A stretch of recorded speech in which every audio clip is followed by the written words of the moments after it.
His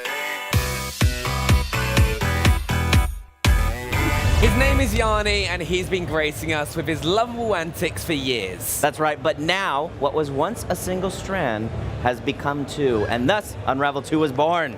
Yeah, and here to bring us through the wide world of Weave is Martin Salin. Martin, welcome to the Mixer stage. Thank you so much. So it's an honor to have you in here. Big fan of the first game. I actually built based on instructions that were published in the first game. So I took those instructions, I went down to this fabric store, and I actually I streamed it, and I built my first Yarny, and it's still sitting in my office to this day. Awesome. No, is there another Yarny kit? There was a Yarny kit, so for the first Unravel. We got the Yarny kit come along, and fancy. I was terrible. It didn't really. No, I scrapped it. I went and bought my own. I built my own Yarny straight from scratch, so he's still sitting up there. But love seeing this, love seeing Yarny too, and want to jump right in and ask, what was the inspiration for creating such a unique and adorable little yarn character? It was a song lyric. Right, like right from the start, it was the first little spark of inspiration was from a song lyric about unraveling when you're away from the things that you love. And I was like writing, and that thing popped in my head, and I felt like, you know what, that sounds like a video game character.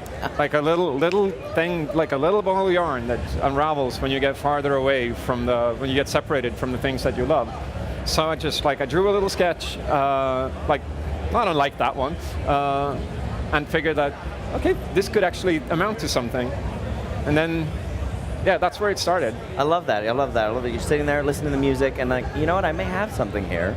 And then a sketch later, now we have Yarny and Yarny too. Yeah, and one of the things I've always loved about the games is the fact that the environment is beautiful. Were they inspired by real world places that you went to, or how did they come about? Yeah, this time around we tried to do a lot of brainstorming as a team to figure out cool places to go. So we tried to essentially think of kind of sometimes reckless or just fun things we did when we were kids, fun places we used to go. So this one is just a very unravelly, lovely forest setting, but we have a lot of other ones that are inspired by a bit of urban exploration, climbing around rooftops and swimming in white water rapids, and even a little forest fire thing going on there. I love that. And now people can see the demo here. We're actually going to be playing it live today and showing off a little bit of Yarny 2, because you guys are super big fans of it here. And again, you're seeing those almost realistic pans and those realistic tones, and then the shadows in the background I've noticed, because there's layers and layers to a Yarny, and then it looks like Yarny 2. Yeah, it's one thing we wanted to do with this game and with the first one is to make sure that there is stuff there to discover if you want to. We don't want to push it on you. It's something that you can explore and dive into if you feel like it. Yeah. But if you want to just have a lovely little trip together, that's fine too. Yeah. So kind of let players choose the type of experience that they want. Well, it's one of those things as well. What I think Unravel 2 does really, really well is that couch co-op experience, which we're going to get onto and show a little bit while we're playing on the stage. Mm-hmm. But let's we talk a little bit about what's going on right now, because it's filled with puzzles that you've got to kind of do and explore. Mm-hmm. How do you go about solving them in Unravel 2? Basically, the core of all the puzzles in this game is that there's two of you. Your two characters, and select add guest instead if you want to jump in. Yeah, you need to add guest. Yeah. Sweet. And now you're in. So it's as quick as that. You literally just have a second controller in, add a guest, and I'm in. Boom. Yeah, and now you're playing together. Work together. Because what I loved with the EA Play is it's a few of the ways that you solve the puzzles, how you can swing or distract enemies within the environment, and you have to work together if you want to solve some of these puzzles. Yeah, absolutely. It's built on the fact there's two characters, and you're connected by this one yarn, and you're always working together as a team to try to solve all these challenges. And then when you're just running around platforming, if you're playing on your own, you can just pick up your other you and carry them along with you. I saw that kind of like morphed into your body. And the thing is, what I cannot wait is if like I play a lot of couch co-op games with my brother. We all just end up bickering, going like, "No, you need to do this. You need to do this." Like, what other kind of core major game mechanics? Because here you're doing the swinging. How do you kind of work your way through it? So is it an easy gameplay, smooth mechanics, or is it kind of you need to swing the other player, or is it kind of like quite individual? It's a little bit of both. Like if you keep holding on to that thing, I can drop down and swing from you. So like if I miss a jump, you can save me, and then I can swing right back up again. So it's kind of built around that. Like that, like when I just fell right there. So you hit the floor and then we're still able to do it, and boom. I got you. I love the little, he just reaches down and he's like, I got you. Yeah, little touches like that were just like super fun to make. So there's a ton of those things where they like, we call it like the awareness system, where we try to make the characters always aware of each other, so they can warn each other from danger, or they can kind of like encourage each other, or just like point out important puzzle objects or things like that. And also when they're happy, they will like celebrate or like do little high fives and stuff. It's like he held his hand out for a fist bump, and you like coldly ran past. Wait. How do I fist bump you back? Press the up thing on the D-pad. Woo! There we go. Okay. Cheer. All right. I love the fist bump. Slow motion. Yeah, that's another thing that we've added, like little help features that.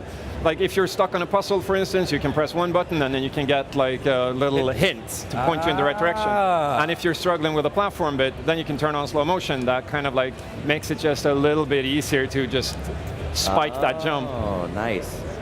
So we really wanted it to be like super accessible. So and also like challenging at the same time, because we like making kind of like games that we find interesting as well. So like we try to have like a good range of challenge there. Now, what made you decide to jump straight into co-op here? Because you had the first game, right? Very successful, loved it, very biased. But I'm curious, like then was like, well, bringing in another player, what kind of sparked that?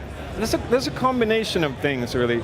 And I think one of them was a lot of stuff that was kind of going on in my life at the time. Like just like, that was a very big year for me with a lot of things that happened, and started kind of grim, but with the reveal of the game and with a lot of positive things that happened, it just turned out into a very like beautiful year. And I just wanted to make a game that felt very much like that. Like I made 100 new friends, and like I got to do so many like cool things. So I just wanted to make a game about essentially like coming back from something that's a bit difficult, but actually emerging like stronger and happier for it.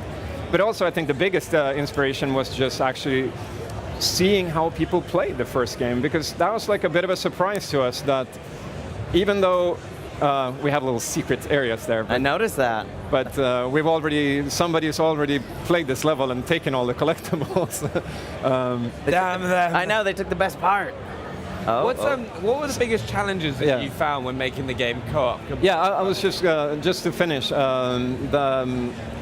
like the other big inspiration to make a co-op was actually just like watching people play it, because it was a big surprise to us that so many people played the first game together, even though it was just like a very, very strictly single-player game. They still played it with kids, with partners, with friends, and just that was very fun to see. So we figured that like it just made sense to let them. To do, yeah. Like go ahead, get involved and do it. But what were the biggest challenges that you faced when like kind of deciding to make it co-op? You've seen everyone playing it together, a single-player game. Like when you went to produce it and make it, what are the biggest like struggles that you faced? I think one of the most difficult things was. I mean, we decided early on that you were always going to have two characters there, so that was just like not necessarily like a challenge. It was just like more of an interesting set of limitations that made it more fun to design things. But I think for us, like the trickiest thing was to make like fun gameplay that still looked like real things. Yeah. Because that's such a big part of our art direction to just that everything has to look real and believable and cool. So. Like it is a playground built for you to have fun in, but we don't want it to look like a playground. We want it to look like an actual place. So that was sometimes a little bit tricky, but also just like a fun thing to solve. It's such a beautiful Getting game. way distracted here by this. This is just gorgeous, and I'm ready to just jump right in and play this. Now, and players, I believe, can get their hands on this? Yeah, it's out now. We launched it on Saturday. So, I got you. I think that was a really cool announcement, actually, because it's so fun. I think with events like E3 and EA Play, is you hear about all these games that you're going to be playing in the future and that you're going to have chances to see. But when it kind of got announced on stage, it was like, you can go and play it right now. Yeah. I think that was a really nice touch. You rarely get that at events like this and cons like this, and to see something so adorable and something so addictive in gameplay, to be able to want to jump in with the mechanics like this. I think it's great that you guys were able to announce that and just come out and roll out and say, go grab it right now. Grab a friend, grab a controller, and have fun. Yeah. And I must say, you're doing really well for having had no introduction to the game at all I'm whatsoever. not lying when I'm saying I've played Yarny I played it once through, and then I played it again for all the achievements. So if you ever need anyone to professionally demo this for you, and kind of look like an amateur, but kind of know what they're doing, I could definitely do that. That's perfect. Great. All right, well, Martin, I could keep going, but I don't think my producer will be very happy with that. So again, thank you so much for joining us, and thank you so much for taking the time to show this out here. Now, who's going to be on the top of our leaderboards here with our trivia? Right, now get your controllers warmed up, because it's trivia time. That's okay? right. I'm warmed. So, are you ready? Yeah, I don't think I can play, but we're going to jump in here. Unravel 2 was announced at EA's E3 press conference a couple days ago. What accompanied this trailer for the game? A release date, an immediate release, a special edition announcement, or a physical release? We kind of like, They better be paying attention. Yeah, you know, if you paid attention, I'm expecting a 95. This better be 95 or better. All right, here we go. Tally the Time votes is in up. here. The The votes correct going answer was immediately. is now 60%. 40% here sleeping on it. You can go play it right now. So if you want to play Unravel 2, all right, go on your console, download, play it, do it. But next question: what year was the original Unravel released? 2014, 2015, 2016, or 2017? Sorry, like we need music. Yep. Make sure you're hanging on your time to find out who's the original Unravel fans here we got in chat. Gonna be, and there we go, 37%. 37% got it right. But the answer was 2016. A lot of people thought 2015. It was close though. Like that's been like the closest answers so far. It was pretty close. All right. Coldwood Interactive is Unravel's developer. Where is that studio located? Sweden? Don't tell them. Denmark? England? Or France? Anyone can maybe hear his accent a little bit? You know, give him a clue. Give him a clue. Well, it's one of those four. I love it. No mercy. Well, the correct answer was actually Sweden. And so 44% of you got that right. And again, we're tallying all these up here towards the end. All right. So make sure you're getting them in. Next question. Yarny was inspired by a doll made by one of the creators during a family camping trip. What was this doll made out of? Tire wire and yarn, fabric and stuffing, pipe cleaners and yarn, or paper mache? And the correct answer was Pipe cleaners and yarn. Pipe cleaners and yarn. No, I must protest. Oh no! Because it actually was tire wire. Tire wire! Who got the right answer? We didn't. 40% tire wire and yarn. Right, we'll correct that. Yeah. Okay, so who composed Unravel's soundtrack? Right, Christoph Herrell, Yoko Shimura, Frida Johansson, and Henrik Orja, or David Wise? I'm glad you had this question, not me. I was reading it, I was like, I'm worried. It's always a scary thing reading names. And the correct answer was Frida Johansson and Henrik Orja. Nice. And congratulations there. It looks like 31%. All right, here we go. Right. It was a very good split. And the winner is Ill of 7, I believe. Yes, with 157. But now, let's check in with the Realm Royal Hype Zone live from the Mixer booth here at E3. And a big thank you to Martin as well for joining us. Thank you. It was nice playing with you. Thank you.